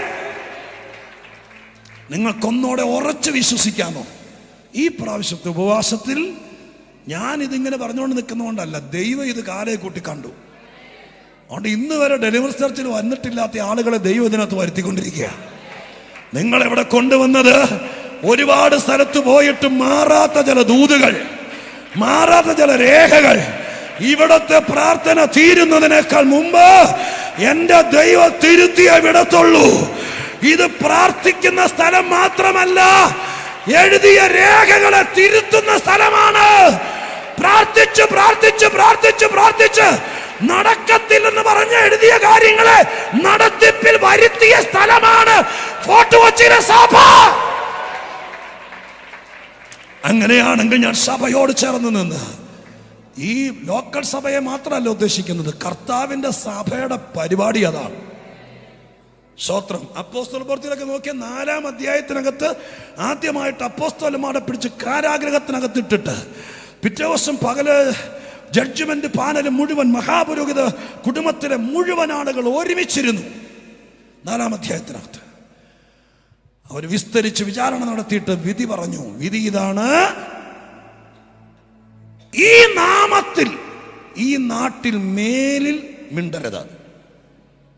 ഈ മനുഷ്യനെ സൗഖ്യമാക്കാൻ ഉപയോഗിച്ച ശക്തി ഈ നാട്ടിൽ മേലിൽ ഉപയോഗിക്കരുത്. 2 കാര്യങ്ങളാണ് ജഡ്ജി, മഹാപുരോഹിതനായിരിക്കുന്ന സെനദ്രി സംഘത്തിന് ജഡ്ജി ഇവരുടെ കുറ്റപത്രത്തിനകത്ത് വിധിയായിട്ട് വിധിപ്പകർപ്പിനകത്ത് എഴുതിയിരിക്കുന്നത്. 2 കാര്യങ്ങൾ. നിങ്ങൾക്ക് ഈ നാട്ടിൽ നിൽക്കണമെങ്കിൽ, നിങ്ങൾക്ക് ഈ നാട്ടിൽ ജീവിക്കണമെങ്കിൽ 2 കാര്യം ചെയ്യരുത്. 1, യേശുവിന്റെ നാമം ഉപയോഗിക്കരുത്. 2, പരിശുദ്ധാത്മാവിന്റെ ശക്തി ഉപയോഗിക്കരുത്. ഇത് 2 ഉപയോഗിച്ചില്ലെങ്കിൽ പിന്നെ ഒരു സഭയൻ ഇതിനാ. ഇത് 2 ഉപയോഗിച്ചില്ലെങ്കിൽ പിന്നെ നമ്മളെ സ്തോത്രം പിന്നെ എന്തിനാ? ഇത് 2 ഉപയോഗിക്കരുത്. ഇത് 2 ഉപയോഗിക്കാതെ എവിടെയെങ്കിലും പോയി പാട്ട് പാടുവോ യോഗം നടത്തുകയോ ചെയ്തു, ഇത് 2 പാടില്ലെന്നും പറഞ്ഞാണ് 1-ാമത്തെ കോടതി വിധി. ഇവരിത് കേട്ടിട്ട് കരഞ്ഞോണ്ട് പോയി 4-ാം അധ്യായത്തിൽ കൂട്ടാളികളുടെ അടുക്ക ചെന്ന് പറഞ്ഞു. ഒരു കാത്തിരിക്കുക, എന്താണ് വിധി എന്നറിയാൻ. പറഞ്ഞു, സഹോദരന്മാരെ, പ്രസംഗിച്ചോളാൻ പറഞ്ഞു. പക്ഷെ 2 കാര്യങ്ങൾ ചെയ്യരുത്. ഒന്ന്, യേശുവിൻ്റെ നാമെന്ന് മിണ്ടരുത്. 2, പരിശുദ്ധാത്മാവിൻ്റെ ശക്തി ഇവിടെ വ്യാപരിപ്പിക്കരുത്. ഇത് കേട്ട മാത്രയിൽ വിവരമുള്ളവരെല്ലാം കൂടി ഒരു വാക്യം എടുത്തു വെച്ചിട്ട് പറഞ്ഞു, കർത്താവേ, എൻ്റെ അഭിഷിക്തന് വിരോധമായി കൂട്ടം കൂടുകയും ഞങ്ങളെ കൊണ്ട് പ്രസംഗിപ്പിക്കാതിരിക്കുകയും ചെയ്യുന്നത് എന്ന് പറഞ്ഞ് പ്രാർത്ഥിക്കാൻ തുടങ്ങിയപ്പോഴേക്കും ദൈവത്തിൻ്റെ ആത്മാവ് ഇറങ്ങി വന്നു. ഇരുന്ന സ്ഥലം കുലുങ്ങി. അവിടെ വെച്ച് ദൈവം ആ വിധി തിരുത്തി. യേശുവിന്റെ നാമത്തിൽ 5 സ്വത്രം 4-ാമത്തെ അധ്യായത്തിൽ വെച്ച് യേശുവിന്റെ നാമത്തിലെ പ്രസംഗം നിർത്തിയെന്നല്ല, പിന്നെ യേശുവിന്റെ നാമത്തിൽ പടപടാന്ന് വിടുതൽ ആരംഭിച്ചു. അങ്ങനെയാണെങ്കിൽ ഇന്ന് പകരക്കാലം പ്രാർത്ഥിച്ചാൽ എഴുതിയ രേഖകൾ മാറും, എഴുതിയ വിധികൾ മാറും. യേശുവിന്റെ നാമത്തിൽ ഒരിക്കൽ കൂടി തളരാതെ ക്ഷീണിക്കാതെ ഇതിനകത്ത് ജയത്തോടെ എഴുന്നേക്കാൻ തയ്യാറാകണം. ഹല്ലേലൂയ. വിധി മാറ്റി, വിധി മാറ്റി, പ്രാർത്ഥിച്ച് വിധി മാറ്റി. അങ്ങനെ സ്തോത്രം, കപ്പല് തകരത്തില്ല, കപ്പല് തകരും, ആളുകളുടെ പ്രാണന് ഹാനി വരത്തില്ല എന്ന് ദൂതൻ വന്ന് പറഞ്ഞു. ആ ഉറപ്പ് അദ്ദേഹം ധൈര്യമായി പറഞ്ഞു, സാറേ, പ്രാണന് ഹാനി വരികയല്ല. സ്തോത്രം. അതുകൊണ്ട് ഞാനൊരു ദൂത് കടത്തി പറയാം. ഈ പൗലോസ് ഇവൻ ചാവട്ടെ, നമുക്കെന്നാന്ന് ഓർത്തുകൊണ്ട് ഇരിക്കാതെ ഇവർക്ക് വേണ്ടി പ്രാർത്ഥിച്ചത് കൊണ്ട് ദൈവം ഒരു ഉറപ്പ് കൊടുത്തു. ഈ കപ്പലിലെ 272 പേരെ നിനക്ക് തന്നിരിക്കുന്നു. അതിന്റെ കാരണം എന്താ? പ്രാർത്ഥിച്ചത് നീയാണ്, പ്രാർത്ഥിച്ച നിനക്ക് ഇരിക്കട്ടെ ഇവരെല്ലാരും. സ്തോത്രം. ഞാൻ ദൂത് പറയാം, ഏതെങ്കിലും ഒരു കുടുംബത്തിൽ അനർത്ഥം വന്നു എന്ന് കാണുമ്പോൾ അവൻ അങ്ങനെ തന്നെ വേണമെന്ന് പറഞ്ഞാൽ നിന്റെ മുറ്റത്തുനിന്ന് അവര് പോയി എവിടാ? സ്തോത്രം, ആലുവയിൽ പോയി സ്നാനപ്പെടും. നീ അവർക്ക് വേണ്ടി പ്രാർത്ഥിച്ചാൽ ആ കുടുംബം നിനക്കിരിക്കും. സ്തോത്രം. മനസ്സിലായോ? പ്രാർത്ഥിച്ചത് ആരാണോ അവനോട് ദൈവം പറഞ്ഞു 272 പേരെ നിനക്ക് തന്നിരിക്കുന്നു. അപ്പൊ കൂട്ടമായി ചിലർ വിടുവിക്കപ്പെടാൻ നീ ചിലരെ പേര് പറഞ്ഞ് പ്രാർത്ഥിച്ചോ. കർത്താവേ, ഇവര് തകരുന്ന കപ്പലിലാണ്, ഇവരുടെ പ്രാണന് ഹാനി വരും, ഇവർക്ക് ക്യാൻസർ ആണ്, ഇവർക്ക് ഡയാലിസിന്റെ പ്രശ്നമാണ്, ഇത് ചാവട്ടെ എന്നല്ല, ദൈവമേ പ്രാണന് ഹാനി വരല്ലേ എന്ന് പറഞ്ഞ് പ്രാർത്ഥിച്ചപ്പോൾ ദൈവം പറഞ്ഞു, സൗഖ്യം തരാനല്ല, ഇവരെ തരാം. അടുത്ത കൊല്ലം കർത്താവ് വരാൻ താമസിച്ചാൽ ഇതുപോലത്തെ ഉപവാസ പ്രാർത്ഥനയ്ക്ക് മുമ്പ് ഒരു 50 കുടുംബങ്ങളുടെ പേരെഴുതി വെച്ച് പ്രാർത്ഥിക്കണം. പറ്റുമെന്നുണ്ടെങ്കിൽ കരമുയർത്തി ദൈവത്തോട് പറ. അയ്യടാ, ഒരു 6-7 പേര് കൈപൊക്കി. ആ കൈ പൊക്കുന്നവർ വേറെ 50 കുടുംബത്തിൽ പോകാൻ പറഞ്ഞില്ലല്ലോ. കൈ പൊക്കരുത്, താത്തിയിടരുത്, പൊക്കി പോകാൻ പറഞ്ഞില്ല. നിങ്ങളൊരു 50 കുടുംബത്തിന് ഇന്ന് പോകുന്ന വിളിക്കൊരു ബുക്ക് മേടിച്ചോണ്ട് പോകും. ഒറ്റ ദിവസം കൊണ്ട് വേണ്ട. നിങ്ങൾ മക്കളും ഭർത്താവും ഭാര്യയൊക്കെ ആലോചിച്ചിട്ട് 50 കുടുംബത്തിന് പേരെഴുതി വെക്കേ. അവർക്ക് വേണ്ടി ഇവർ തകരല്ലേ, ഡിവോഴ്സ് അതിന്റെ വക്കീലിനെ കാണുന്നവർ ഡിവോഴ്സ് ആകല്ലേ, ക്യാൻസറിൽ അവർ മരിക്കല്ലേ, ഇവിടെ കൊച്ചൻ സ്വത്രം വഴിതെറ്റി പോകല്ലേ എന്ന് 50 കുടുംബത്തിന്റെ പേരെഴുതി വെക്ക്. അടുത്ത കൊല്ലം ഈ സമയമാകുമ്പോൾ നീ പ്രാർത്ഥിച്ച കുടുംബത്തെ നിനക്ക് തരും ദൈവം. ഹല്ലേലൂയ. ഇത്രയും വലിയ നന്മ ദൈവം ചെയ്തപ്പോൾ വേറൊന്നും ചോദിക്കുന്നില്ല. അങ്ങനെയെങ്കിലും ഒന്ന് പ്രാർത്ഥിച്ചുകൂടെ? അങ്ങനെയാണെങ്കിൽ 50 കുടുംബത്തിന്റെ പേരെഴുതി വെക്കാം എന്ന് ദൈവസന്നിധിയിൽ തീരുമാനിക്കുന്നവർ മാത്രം ഒന്ന് കൈവക്ക. 50 കുടുംബത്തിന് പേരെഴുതി വെക്കാം. പറ്റുമെന്നേ? ഇവിടെ മാറാൻ പോവാ. ആ കൈ പൊക്കി പിടിക്കുമ്പോൾ ഞാനൊന്ന് പ്രാർത്ഥിക്കാം. കർത്താവേ, ആത്മാവാണ് ഈ പറയുന്നതെന്ന് വിശ്വസിക്കും. ഒരിടത്തും ഇങ്ങനെ ഞാൻ പറഞ്ഞിട്ടില്ല. ദൈവസാക്ഷിയാണല്ലോ. ഈ സഭയ്ക്ക് സാധ്യതയുണ്ട്. ഇത് പ്രാർത്ഥിക്കുന്ന സഭയാണ്, പ്രാർത്ഥിച്ച് ദൂത് മാറ്റുന്ന സഭയാണ്, വചനം പറഞ്ഞ് വഴി ഉണ്ടാക്കുന്ന സഭയാണ്. അത് മുഴുവനും ഇവിടെ പറഞ്ഞുകൊണ്ടിരിക്കുകയാണല്ലോ. കർത്താവ്, ഈ കൈ പൊക്കിയിരിക്കുന്നവരെ ദൈവം ഒന്ന് ഫോട്ടോ എടുത്തേക്കണേ. ഇവരെ കാണുന്നുണ്ടല്ലോ ദൈവം. 50 കുടുംബങ്ങളുടെ പേരെഴുതി വെക്കാന്ന് പറയുന്നു. ഞാൻ ഈ ദൂത് വെച്ച് പ്രാർത്ഥിക്കുന്നു. അവരെഴുതി വെച്ച് പ്രാർത്ഥിക്കുന്ന കുടുംബത്തിലെ മുഴുവൻ ആളുകളെയും ഇവർക്ക് കൊടുത്തേക്കണേ. ഈ സഭയ്ക്ക് കൊടുത്തേക്കണേ. യേശുവിന്റെ നാമത്തിൽ ഇരിക്കാൻ സ്ഥലമില്ലാതെ വിശാലത വരുന്നത് ഞാൻ ആത്മാവിൽ പറഞ്ഞു പ്രാർത്ഥിക്കുന്നു. ഇവര് നിമിത്തം അത് സംഭവിക്കും. യേശുവിന്റെ നാമത്തിൽ തന്നെ ഉറക്കെ ആമേൻ പറഞ്ഞ് കുറച്ചോടെ ശക്തിയോടെ. കർത്താവ് ഫോട്ടോ എടുത്തിട്ടുണ്ട്. ഞാൻ എന്ത് പ്രാർത്ഥിക്കുന്നു അതെന്റെ കർത്താവ് ചെയ്യുന്ന എന്റെ വിശ്വാസം. ഫോട്ടോ എടുത്തിട്ടുണ്ട്. അങ്ങനെയാ പ്രാർത്ഥിച്ചത്. സ്തോത്രം. അതുകൊണ്ട് ഇനി ഒഴിഞ്ഞു മാറരുത്. ഇന്ന് തന്നെ ചെയ്യണം. 50. ഇനി ബാക്കി പ്ലാനിംഗ് ഒക്കെ പാസ്റ്റർ ദൈവസ്ഥനിൽ ആലോചിച്ച് പറഞ്ഞോളൂ. 50 കുടുംബങ്ങളുടെ പേരെഴുതി വെക്കുക. അവരെ നിങ്ങൾക്ക് തരും. ലാസ്റ്റ് വാക്ക്. ഉച്ചത്തെ സെഷൻ തീരാൻ പോവാ. ലാസ്റ്റ് വാക്ക് വായിച്ച വാക്യം ഇങ്ങനെയാ. കപ്പല് മുമ്പോട്ട് പോയി. പൗലോസ് അവരെ ധൈര്യപ്പെടുത്തി. പ്രാണന് ഹാനി വരില്ലെന്നൊക്കെ പറഞ്ഞു. പെട്ടെന്ന് അവരോട് പറഞ്ഞു, നിങ്ങളിങ്ങനെ ആഹാരം കഴിക്കാതെ 14 ദിവസമായി, നിങ്ങളുടെ പ്രാണനെ നിലനിർത്തണം എന്ന് പറഞ്ഞ് സംഭവമൊക്കെ എടുത്തു കൊടുത്ത് കഴിച്ചുകൊണ്ടിരിക്കുമ്പോൾ പെട്ടെന്നൊരു കൂറ്റൻ തിരമാല വന്നു. കപ്പലിൽ ആഞ്ഞടിച്ചു. കപ്പൽ ഒറ്റ തിരമാല കൊണ്ട് പൊളിഞ്ഞ് പലകയായിപ്പോയി. പിന്നീട് വായിച്ചതിനകത്ത് കാണാം, പൊളിഞ്ഞു പോയി. എല്ലാവരും ഉപ്പുവെള്ളത്തിൽ വീണു. സ്തോത്രം. കപ്പൽ തകർന്നു. അങ്ങനെ കപ്പൽ തകർന്ന് എല്ലാവരും വെള്ളത്തിൽ, ഈ കപ്പലിന്റെ കണ്ണത്തിൽ അണിയത്തിലൊക്കെ പിടിച്ച് തൂങ്ങിക്കിടക്കുമ്പോൾ, റോമൻ പട്ടാളത്തിന്റെ നിയമമനുസരിച്ച് കുറ്റവാളി ചാടിപ്പോയാൽ കുറ്റവാളി അനുഭവിക്കേണ്ട ശിക്ഷ ഈ കാവൽക്കാരനായിരിക്കുന്ന പട്ടാളക്കാരൻ അനുഭവിക്കണം.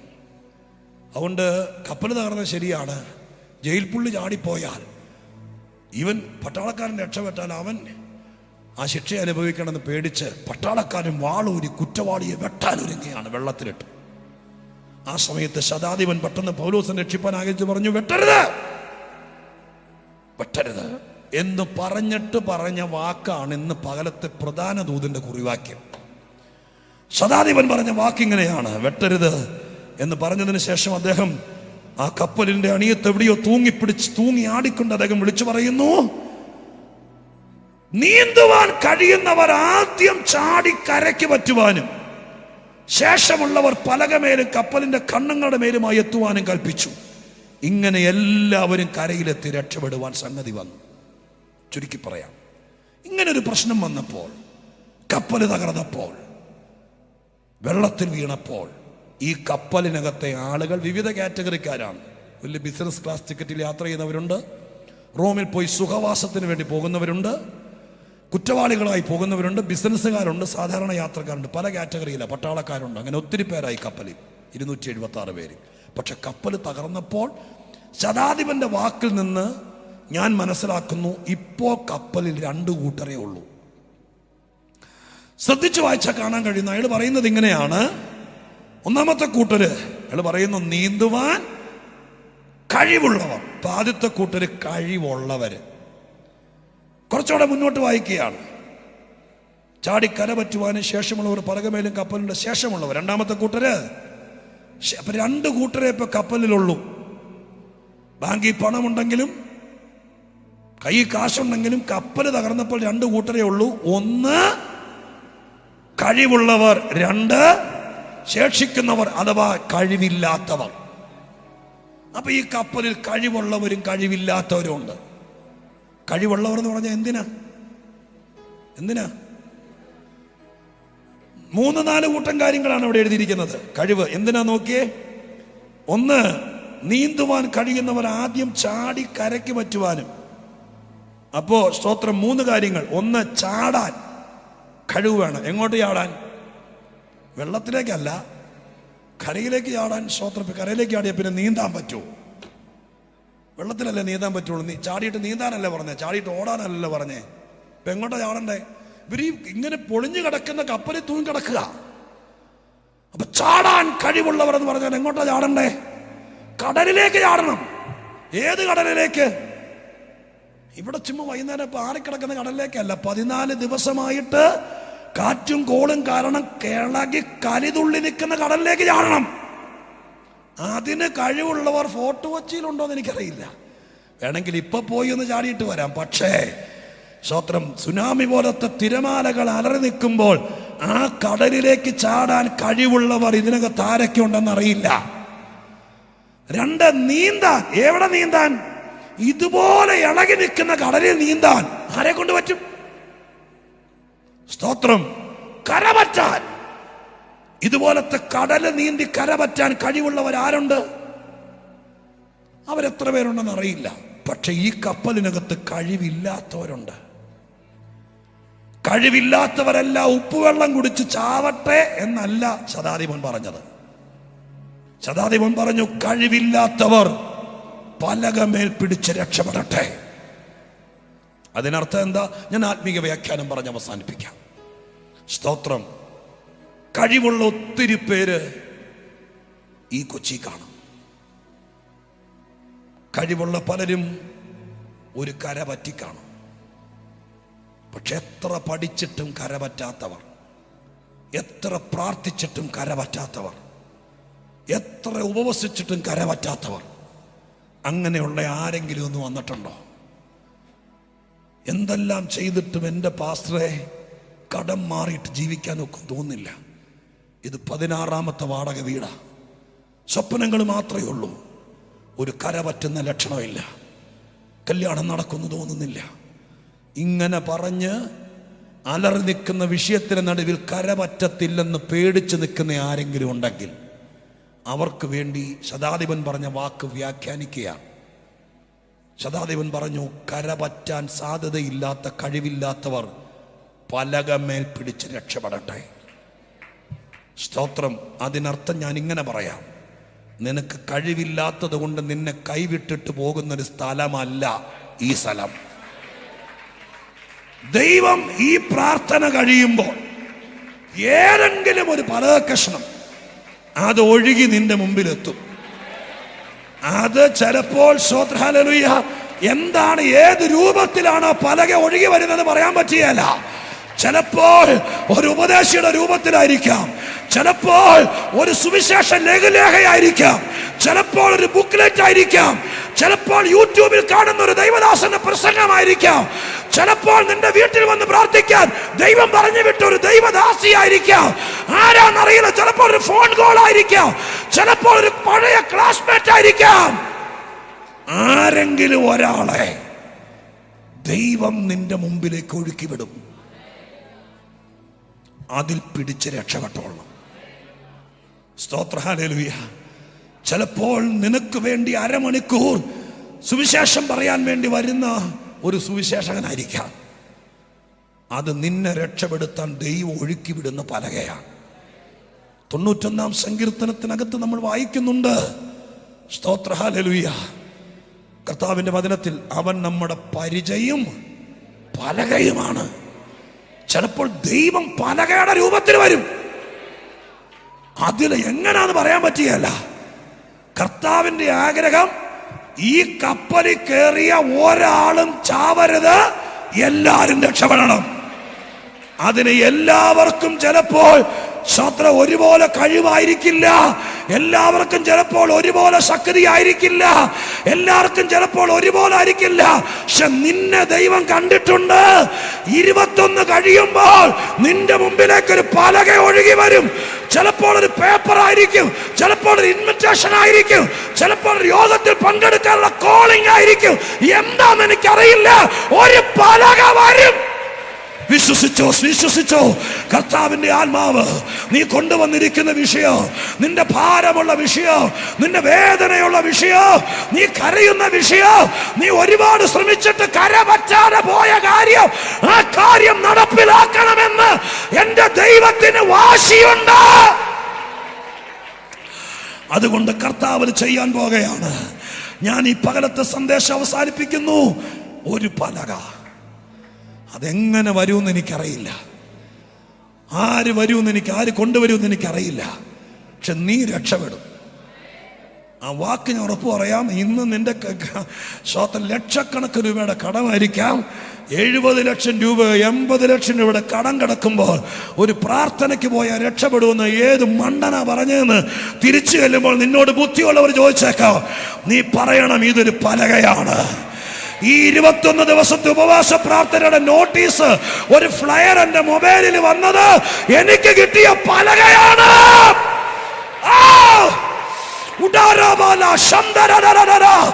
ഞാൻ അതിന് വിടിയേലോ, ഞാൻ അതിന് വിടിയേലോ. എന്റെ ദൈവം എനിക്ക് തന്ന പലകയാണ്. ഡെലിവറൻസ് ചർച്ച് ആരൊക്കെ പറഞ്ഞാലും ഞാൻ ഇതിന് വിടിയേലോ. എത്ര പേർക്ക് ദൈവത്തിൽ വിശ്വസിക്കാം?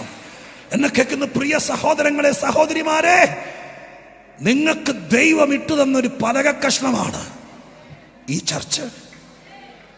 ഒരുപക്ഷെ നിങ്ങളുടെ നാട്ടിൽ നിങ്ങൾ വണ്ടി ഓടിച്ചു പോകുന്ന വഴിക്ക് ചിലപ്പോൾ 410 സഭകളെ കവർ ചെയ്തായിരിക്കും ഇവിടെ വന്നത്. പക്ഷെ നിങ്ങൾക്ക് ദൈവം തന്ന പലക ഇതാണ്. ഇതിൽ പിടിച്ചു കടന്നോളണം. നീ കര പറ്റും, നീ രക്ഷപ്പെടും, നിന്റെ പിള്ളേര് രക്ഷപ്പെടും. നിന്നെ എവിടെന്ന് പറിച്ചു കളയാൻ, നിന്നെ എവിടെന്ന് തൂത്തുവാരിക്കൊണ്ടു പോകാൻ, ഈ പലകയെന്ന് പിടിപിടിക്കാൻ പലരും ശ്രമിക്കും. പിടിവിടരുത്. ഇതൊരു മുന്നറിയിപ്പിന്റെ ദൂതാണ്. പിടിവിട്ടു പോകരുത്. ഇതിന് പിടിവിട്ടാൽ പിന്നെ നീ വെള്ളത്തിലാണ്. ഇതിന്ന് പിടിവിട്ട പിന്നെ നീയും പിള്ളേരും വെള്ളത്തിലാണ്. അതുകൊണ്ട് സ്വർഗം പറയുന്നു, നിന്റെ മുമ്പിൽ ഒഴുക്കി വിട്ട പലക, അതിനകത്തൊന്ന് പിടിവിടരുത്. ചിലപ്പോൾ വീട്ടിൽ പ്രകോപനം ഉണ്ടാകും. ചിലർ നിനക്കെതിരെ വെട്ടാൻ വാളെടുക്കും. പലകയെന്ന് പിടിവിടരുത്. ദൈവം ഒരു പലകയാണ്. യേശുക്രിസ്തു ഒരു പലക പോലെയാണ്. ഈ ദൂതൊരു പലകയാണ്. ഇന്ന് കിട്ടിയ നിയോഗം ഒരു പലകയാണ്. ഒരു കൈവപ്പ് ഒരു പലകയാണ്. ഒരു ദൈവദാസന്റെ ഫോൺ നമ്പർ കിട്ടിയതൊരു പലകയാണ്. അവര് കുടുംബമായി നിന്റെ വീട്ടിൽ വന്നതൊരു പലകയാണ്. അതിന്ന് പകലക്കാലം മുറുകെ പിടിച്ചാൽ അവരെല്ലാവരും രക്ഷപ്പെട്ടു. രക്ഷപ്പെട്ടവരുടെ കൂട്ടത്തിൽ ഞാനും കാണണമെന്ന് ആഗ്രഹിക്കുന്നവർ കരമുയർത്തി നന്ദിയോടെ സ്തോത്രം ചെയ്താട്ടെ. പോരാ, ശക്തിയോടെ സ്തുതിച്ചാട്ടെ. സ്തുതിച്ചവരെല്ലാവരും ഒരു നിമിഷം കൂടി എഴുന്നേറ്റ് നിന്നാട്ടെ. ഒരു നിമിഷം കൂടെ ഉച്ചത്തെ സെക്ഷൻ നമ്മൾ നിർത്തുകയാണ്. കർത്താവിന്റെ ആത്മാവ് നമ്മോട് അരുളി ചെയ്തു.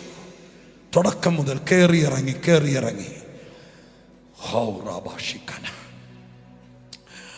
ഒരു വഴി വളഞ്ഞ് തിരിഞ്ഞ് കയറി വരുന്നത് പോലെ, ഹൈ റേഞ്ച് കയറുന്നത് പോലെ കർത്താവിൻ്റെ ആത്മാവ് ഒരു 11:45 കഴിഞ്ഞപ്പോൾ മുതൽ വലിയ കയറ്റം കയറി ഒരു നിരപ്പിൽ ദൈവം തന്നെ കൊണ്ട് നിർത്തിയിരിക്കുക. ആ വാക്യത്തിൻ്റെ ഉറപ്പ് എത്ര പേർക്ക് കിട്ടി? ഞാൻ രക്ഷപ്പെടും, പ്രാണന് ഹാനി വരികയില്ല, കപ്പൽ തകർന്നാലും ഞാൻ ശേഷിക്കും, എൻ്റെ ദൈവം എന്നെ കൈവിടുകയില്ല. ഒരു പലക ഒഴുകി വരും, ഒരു സാധ്യത എൻ്റെ മുമ്പിൽ വരും. ആ സാധ്യത എനിക്ക് അനുഗ്രഹമാകും, അത് ഭയങ്കര വിടുതലാകും.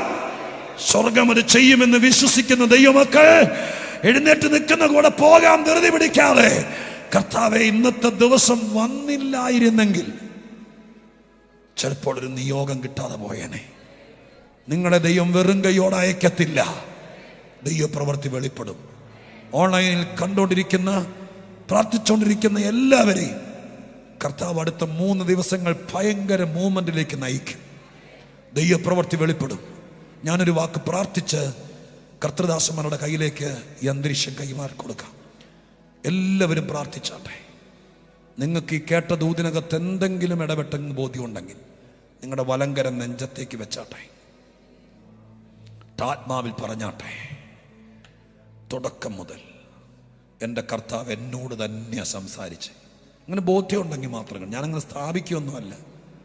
ബോധ്യമുണ്ടെങ്കിൽ ആ കൈ നെഞ്ചത്തേക്ക് വെക്കണം. എനിക്ക് 3 കുഞ്ഞുങ്ങളെ തന്നിട്ടുണ്ട്, 2 പേര് രക്ഷപ്പെട്ടു, ഒരാളുടെ കാര്യം കഷ്ടമാണ് എന്ന് പറയേണ്ട വരില്ലമ്മേ. നിന്റെ വീട്ടിലെ 3 പേരും രക്ഷപ്പെടും. അതിൻ്റെ പലക ദൈവം ഒഴുക്കി തരും.